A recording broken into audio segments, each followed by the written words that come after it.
अस्सलाम वालेकुम and good evening friends. क्या हाल है आपके? ठीक ठाक हैं? मैं उम्मीद करता हूं कि आप सब दोस्त खैरियत से होंगे। अच्छा दोस्तों, मैं आपके साथ इस वक्त एक छोटी सी दुआ जो है वो शेयर करना चाहता हूं कि ये दुआ उस वक्त पढ़ी जाती है जब इंसान जो है किसी सख्त परेशानी में हो, तकलीफ में हो, तो ये दुआ उस वक्त पढ़ी जाती है और उस वक्त पढ़ने से खुदा ताला उस परेशानी से, उस तकलीफ से बंदे को निकाल देता है।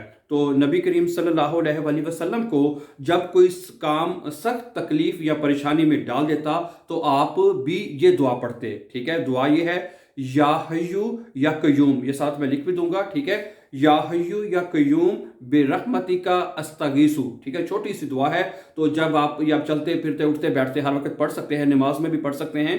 तो ये ऐसी दुआ है, इसका तर्जुमा भी मैं आपको बता देता हूँ। वो ये है कि ए जिंदा और हमेशा रहने वाले, यानी कि खुदा ताला तेरी रहमत के वसीले से, तेरी रहमत के वसीले से तेरी मदद चाहता हूँ। ठीक है, तो दुआ दोबारा पढ़ देता हूँ मैं आपके लिए।